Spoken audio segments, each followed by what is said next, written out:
The bells ring. The torches burn. And the crowd gathers not to witness love, but to witness possession.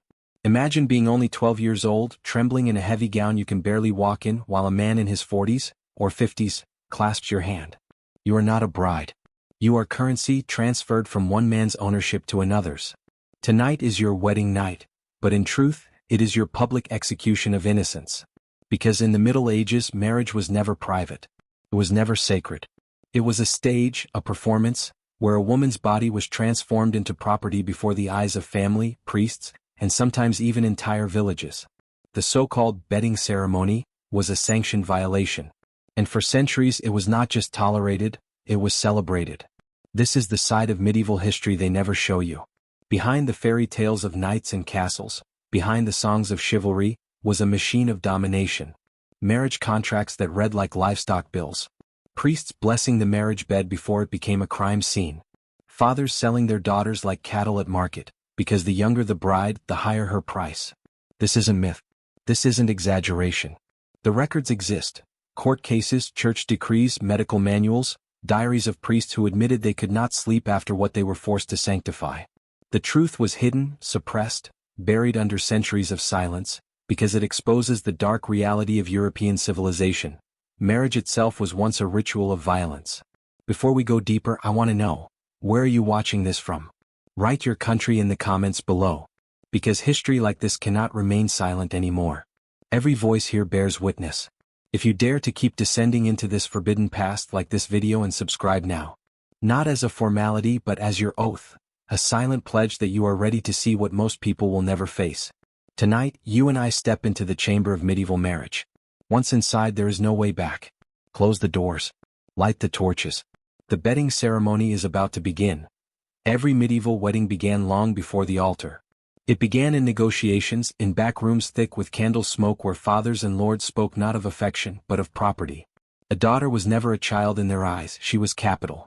Land, alliances, political favors, debts, all weighed against the value of her body. A young girl with unbroken flesh was a coin more precious than gold. Marriage contracts survive in brittle parchment, and reading them today feels like sifting through market records for cattle or horses. The words are chilling, of sound body, of pure blood, of good hips, of childbearing promise. Some listed exact ages. Some detailed physical inspections. Priests themselves were often present at these examinations, declaring a girl's body ready for transfer to her lawful owner. No language of consent. No mention of choice. Just the machinery of transaction. The younger the bride, the higher the value. A girl of 10 or 11 was prized, untouched, malleable, and believed to bond more tightly to her husband's authority. Families fought to marry off daughters as quickly as possible, fearing that with each passing year their worth diminished. In some cases, sisters were bartered in succession, one after the other, like livestock passed through the same market stall. The church was not an outside observer to this system, it was its architect. Priests wrote the laws. Bishops enforced them. Popes decreed that obedience of wives to husbands was not only natural but divine. Girls who resisted were condemned as sinful, disobedient, or worse, possessed. By draping ownership in Scripture, the Church ensured that these horrors could not be questioned without questioning God Himself. And then came the performance, the moment the contracts ended and the proof began. This is where the ritual bared its teeth. The bedding ceremony. The part of medieval marriage that turned private intimacy into public theater. The bride, often terrified and shaking, was escorted to a chamber surrounded by witnesses. Curtains pulled. Candles lit. A crowd waiting, ears straining, some even eyes peering, all to confirm that the transaction was complete. Blood on the sheets was the proof of worth. No blood. Then accusations. Humiliation. Sometimes annulment. Sometimes punishment. The bride's value measured in a single brutal moment of public exposure. This was not union. This was spectacle. A ritual of suffering celebrated as holy. And beneath this surface lies an even darker truth, one the church worked desperately to conceal. The door closes. The crowd hushes.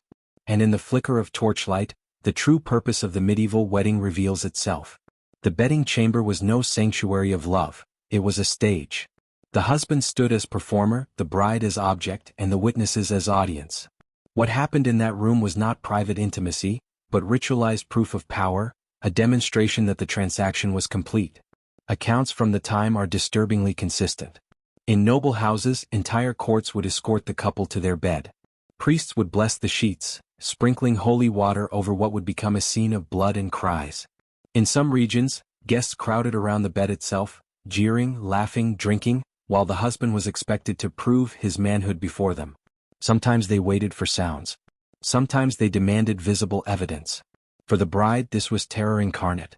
A child stripped of dignity, forced into submission, her trembling body dissected by the gazes of strangers. Her silence was demanded. Her pain was spectacle. And when it was over, the evidence, a blood-stained sheet, was paraded like a war trophy. The absence of that evidence, however, could be catastrophic. Women were accused of impurity, beaten, shamed, sometimes cast aside or sent back to their families in disgrace. But the horror of the chamber did not end with one night. The first bedding was only the initiation into a lifetime of ownership. Wives were bound under law to submit whenever their husband demanded, no matter her age, her health, or her will. Refusal was not considered possible. It was a sin, a crime against God and man alike. And in the shadow of the church, this law was not only enforced but celebrated. Hidden records from ecclesiastical courts reveal countless cases of women begging for protection from violent husbands, only to be told that suffering was their holy duty. Priests advised endurance. Bishops commanded obedience. The wedding bed became a courtroom where no wife ever won, a battlefield where her body was both weapon and wound. The bedding chamber was not just a room. It was a prison, a place where innocence was shattered, where the church cloaked domination in ritual, and where society applauded the destruction of a girl as proof of divine order. And yet, beneath these ceremonies lurked even darker practices, rituals whispered of but rarely written, secrets that turned the marriage bed into something closer to a sacrificial altar. What began as a contract and climaxed in the bedding chamber often descended further into rituals so disturbing that chroniclers only hinted at them. Buried in scattered letters, medical treatises, and suppressed diaries lies evidence that the medieval wedding night, in its darkest forms, was not just about ownership, it was about sacrifice. The church preached that a wife's suffering purified her soul, and in this twisted doctrine, pain itself became holy.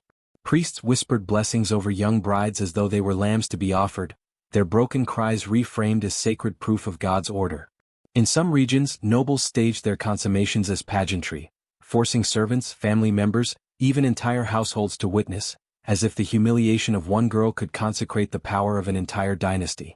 Among the aristocracy, some bedding ceremonies incorporated grotesque rituals intended to guarantee fertility. Medical texts describe invasive practices performed on children to prepare them for men decades older. Herbs forced down throats, oils smeared across flesh, crude instruments used to examine bodies not yet developed. To them, these acts were not crimes, they were science, medicine, even religion. To the girls, they were torment beyond comprehension. Worse still were the spectacles arranged when fertility did not follow. If a bride failed to conceive, she was blamed entirely. Chroniclers tell of women forced to undergo humiliating public examinations, their bodies inspected by midwives, priests, and male physicians alike.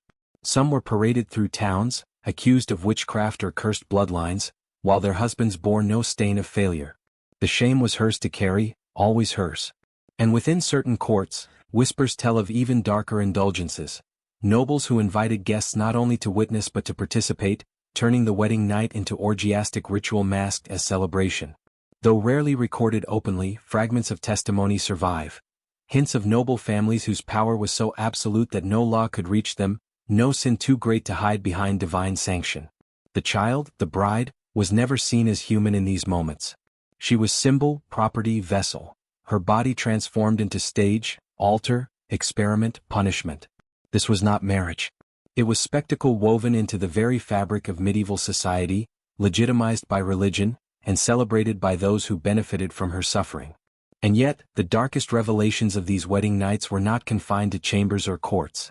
They seeped into the very foundation of law, shaping how entire civilizations defined love, power, and submission. If the chamber was the stage, the law was the script, written not by those who suffered but by those who ruled. To understand the horror of medieval wedding nights, you must see how the legal world conspired with religion to ensure silence. The marriage contract was not just a promise between families, it was a binding cage sanctioned by courts, fortified by canon law, and guarded by the iron grip of the church. From the moment vows were spoken, the bride ceased to exist as a separate being.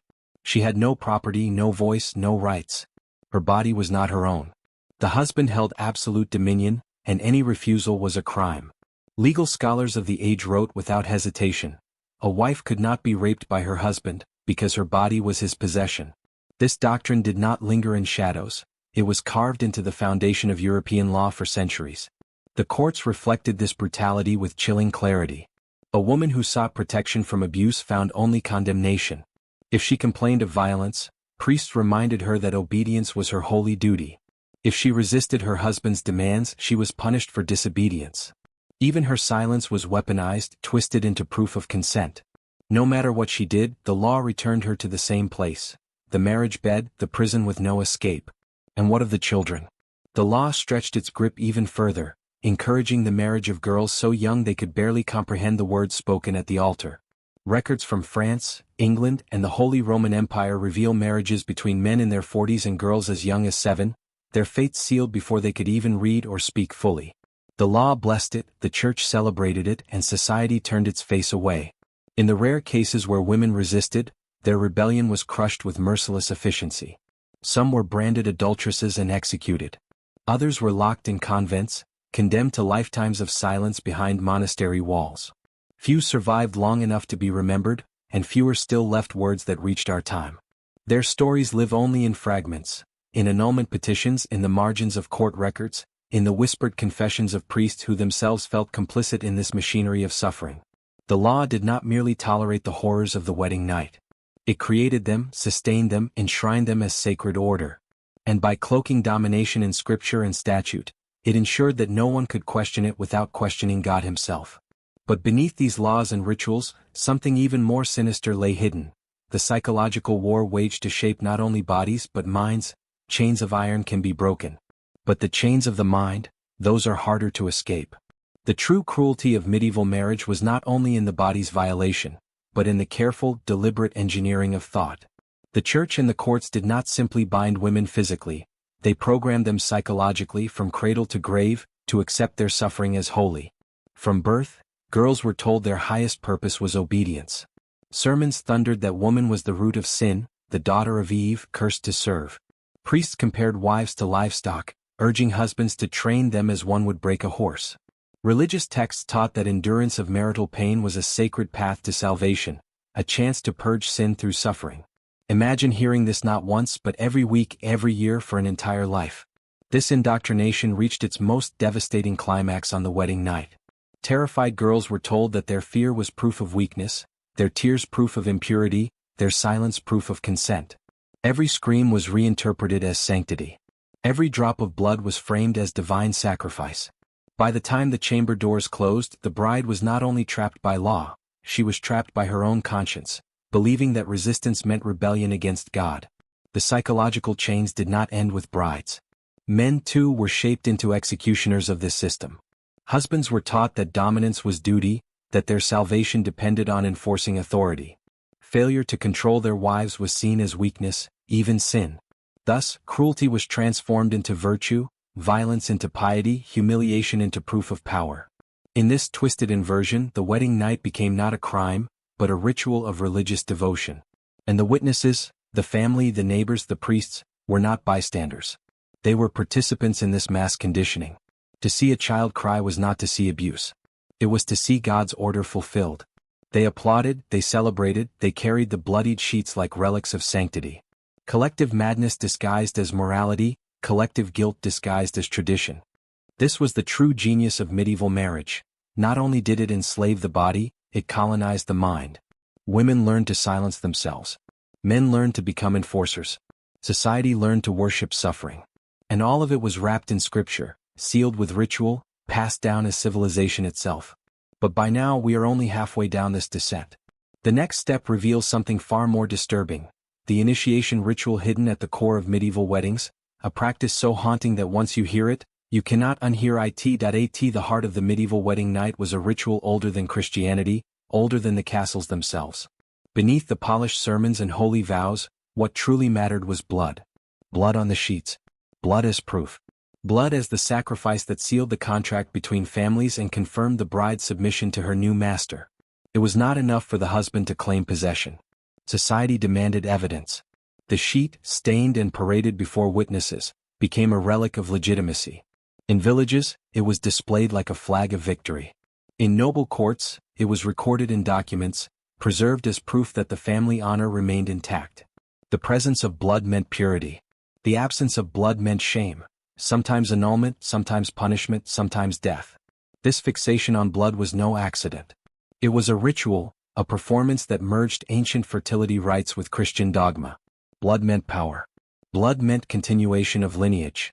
Blood meant that the woman's suffering had been transformed into divine order. Without it, the entire marriage stood under suspicion. Some chronicles describe households gathering outside the chamber door, waiting in tense silence until the sheet was revealed. Others tell of drunken feasts where men raised cups in triumph while a trembling child wept in the shadows. In the minds of medieval society, her pain was not tragedy, it was necessity. A public spectacle demanded to bind communities in silence and complicity. And here, at this halfway point of our descent, I ask you to perform a ritual of your own, a symbolic act to show that you are not merely listening, but stepping into the circle of forbidden knowledge. In the comments below, write these words twice: the blood seals the truth. Once for the child who lost her innocence, and once for the silence that followed. Writing it marks you as one who sees what most refuse to see, one who bears witness to the reality history tried to erase. This ritual of blood was more than humiliation. It was indoctrination. It taught men that dominance was divine. It taught women that pain was destiny. And it taught entire societies that suffering could be sanctified as tradition. But even this was not the deepest secret.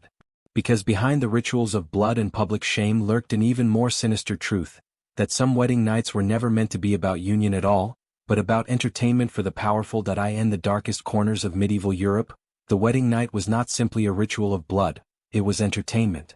Power, when left unchecked, always demands witnesses, and the nobility twisted marriage into a theater of cruelty. Behind castle walls, in chambers lit with torches and lined with velvet, the suffering of a child bride became the evening's performance for families, courtiers, and sometimes entire villages. Diaries and letters whisper of feasts where guests were invited to escort the couple to bed, their laughter echoing as the trembling girl was laid upon sheets that had been pre-blessed by priests. Some were forced to drink heavily before the ceremony, drugged with herbs to dull their panic, while others were bound in silk cords, described as decorative, though their purpose was far darker. For the watching crowd, it was a spectacle of dominance. For the husband, it was proof of manhood. For the bride, it was the beginning of a life sentence. Among the nobility, humiliation was ritualized. Guests demanded to hear the girl's cries. Some accounts speak of husbands throwing open the bed curtains, exposing their new wives to the jeers and mockery of onlookers. In certain courts, the consummation was delayed until the crowd itself gave signal, turning intimacy into a grotesque public sport. For peasants too, the spectacle carried weight. Entire villages sometimes gathered outside a chamber door, chanting or cheering, waiting for the husband to emerge with bloodied proof. The community became accomplice to the act, reinforcing the lie that this suffering was not cruelty but necessity. No one spoke out because to challenge the ritual was to challenge the system itself, and that was unthinkable. The horror lay not only in the act but in the silence that followed. Witnesses left the chamber, bellies full of wine, laughing, singing, and never speaking of the child who had been broken before their eyes. Families smiled, priests offered blessings, the cycle turned, and another girl was prepared for the same fate. This was not marriage. This was ritualized abuse disguised as tradition, a theater of power performed across centuries, so normalized that entire civilizations accepted it as divine order. Yet even within this public cruelty, the church itself held darker secrets. Because some priests did not simply bless the marriage bed, they kept records, diaries, and confessions that reveal a truth more damning than anything society dared admit. For centuries, the church claimed to sanctify marriage.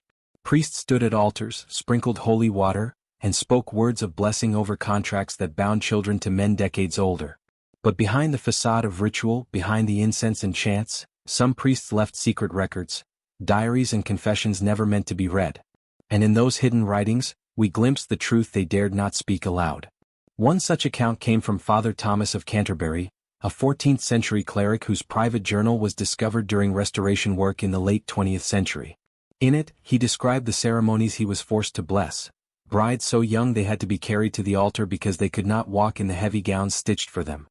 He wrote of bedding rituals where he was commanded to bless the sheets before the violation began, his trembling hands sprinkling holy water as he silently begged for forgiveness. Father Thomas confessed that he could not sleep at night after what he had witnessed. He described the screams of children echoing through stone halls, the laughter of noblemen who treated those screams as entertainment, and the haunting silence of families who smiled as though nothing was wrong. His words cut deeper than any chronicler of the time, because they reveal not isolated acts, but systematic cruelty woven into the very fabric of Christian marriage. He admitted what few dared to write: this was not rare, not occasional. Was the norm. Lords, merchants, peasants, all participated in a culture that demanded a girl's suffering as proof of honor. And the Church, instead of condemning it, sanctified it with ritual, sealing abuse with divine authority. Father Thomas wrote of his own complicity. He called himself a coward of God, forced to choose between his soul and his survival. To speak out meant excommunication, disgrace, perhaps death. So he remained silent in public, even as his private pages filled with horror. He begged future generations, if his words were ever found, to understand that the silence of the Church was not ignorance, but willful protection of a system too powerful to confront. His diary is not the only one. Fragments of letters, hidden decrees, and suppressed medical manuals all point to the same conclusion. The Church did not merely overlook these horrors. It organized them, legitimized them, and used them as tools to reinforce obedience. And if the priests were prisoners of silence, the brides themselves were prisoners of blood, for the rituals did not end on the wedding night. They followed them into every day of marriage, binding their lives to cycles of violence that no prayer could erase. The wedding night was not an end. It was the beginning of a life sentence carved into flesh. For the young bride, the blood on the sheets was only the first sacrifice demanded of her body. From that night forward, she belonged not to herself, but to her husband, her family, and the system that had sold her. Historical court records and midwives' manuals paint a grotesque picture of what came after. A girl who had barely crossed into adolescence was expected to carry child after child, her body breaking under the weight of pregnancies it was never ready for. Many died before they reached 20, their bones weakened, their wombs torn apart, their names forgotten. Death in childbirth was not seen as tragedy, but as duty fulfilled. To perish producing heirs was called God's will. Those who survived became hollow shadows, trapped in a cycle of repeated violations that society dared call marital duty. Husbands could not be denied. Consent did not exist. A wife's body was considered property, legally no different than land or livestock. And if she resisted? The law, the Church, and even her own parents stood against her. The cruelty was not hidden.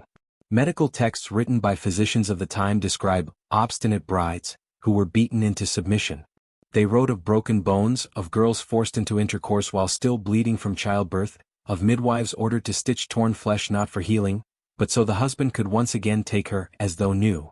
These details were preserved without shame, as if documenting livestock, not human beings. For the noble classes, the cruelty was masked by ceremony. Palaces echoed with songs while young brides quietly withered in private chambers. For peasants, it was raw and brutal, conducted in mud-floor huts under the eyes of neighbors who pretended not to hear. But for both, the outcome was the same: a woman erased, her body consumed in silence. And yet, the silence was not total. Beneath the official chronicles, whispers endured, in letters smuggled between mothers and daughters, in the confessions of midwives who risked their lives to speak the truth. These hidden fragments reveal a world where women lived and died as sacrifices to an institution that called itself holy. But the darkest revelations are yet to come. Because what happened in Europe was not merely cultural. It was orchestrated, defended, and spread deliberately, enforced by both crown and cross. And at the heart of it lay the most chilling truth: suffering was not an accident of the system. It was the system. By now, it becomes impossible to see these wedding night horrors as isolated customs. They were part of something greater, a machinery of control that linked the throne and the altar in a pact of blood. Every girl broken, every boy silenced, every family bound by shame, all of it served to strengthen the ruling order. The crown had its reasons. In medieval Europe, alliances were sealed not by treaties but by marriages. A nobleman's daughter was not a child in her father's arms, she was a bargaining chip, her body a contract written in flesh.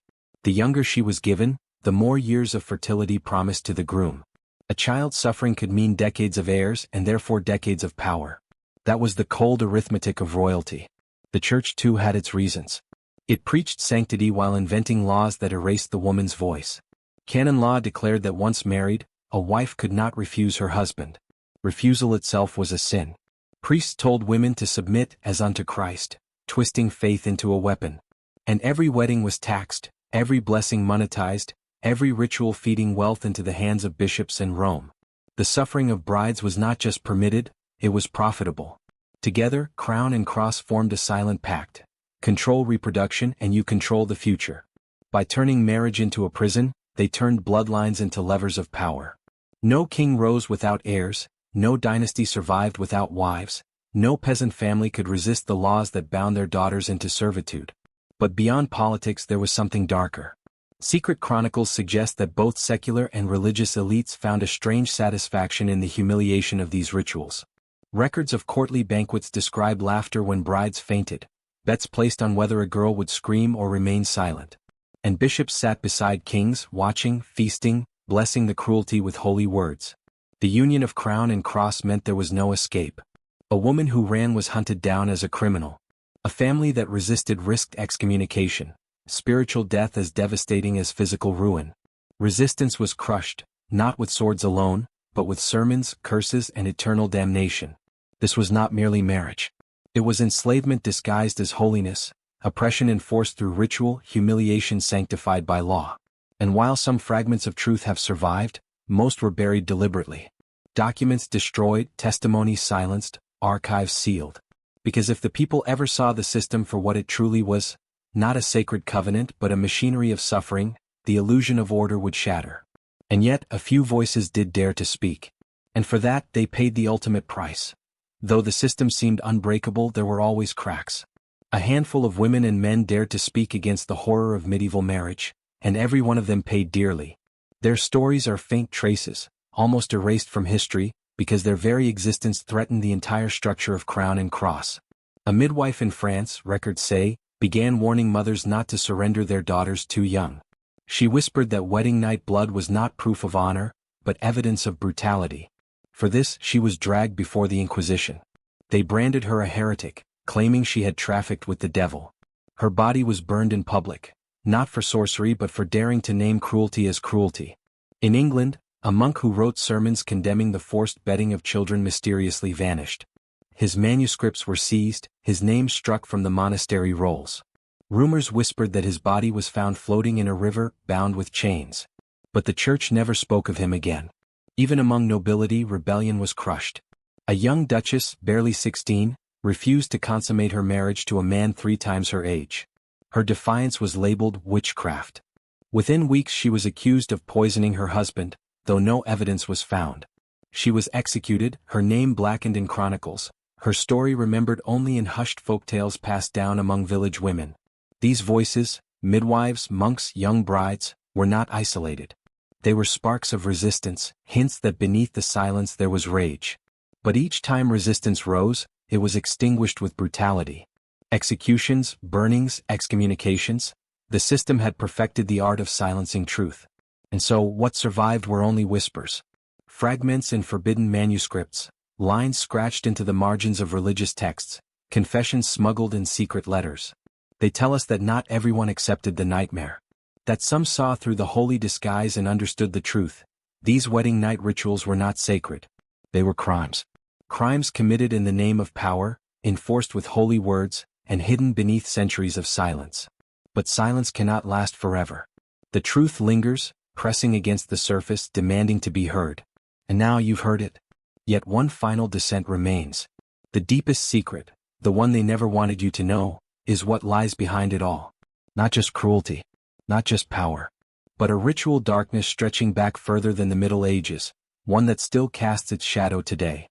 You have followed the trail, from ritualized humiliation to royal cruelty, from forced consummation to the machinery of church and crown. But the deepest secret is this. What happened on those medieval wedding nights was not simply ignorance, nor just the barbarism of a brutal age. It was ritual. Across Europe, whispered traditions linked these nights of blood to ancient fertility rites, pagan ceremonies where the spilling of virgin blood was believed to awaken the gods, secure harvests, and ensure heirs. When Christianity rose, it did not erase those beliefs. It absorbed them. The church condemned the old gods, yet tolerated, even sanctified, the old blood rituals, only cloaked now in holy words and marital law. The king on his throne, the priest at his altar, the nobleman in his bridal chamber, all became participants in a cycle of ritual sacrifice. The bride's suffering was the offering. The dynasty's continuation was the reward. And because it was wrapped in scripture and legality, no one could question it without being destroyed. But here is the part that chills the blood. Fragments of these rituals survived long after the Middle Ages. Secret societies, royal courts, even whispers among modern elites. The idea of blood as power never died. The medieval wedding night was not an end, but a link in a chain. A chain that stretches into our present day, where power is still bought with silence, bodies are still used as offerings, and suffering is still disguised as tradition. And now you know. You've seen the mask ripped away. You understand what they buried, burned, and silenced. Knowledge this raw is dangerous, but once heard it cannot be forgotten. So now I ask you, keeper of forbidden history, guard it. Speak it only to those who can bear its weight. Share it only with those ready to see through the illusion. Subscribe to this channel because more truths await, truths that the world would rather keep sealed. Leave your mark in the comments, pass this knowledge forward like a secret oath. And if you dare, share this with another, not as entertainment but as initiation. The medieval wedding night was never about love. It was about blood, power, and silence. And that shadow still walks beside us.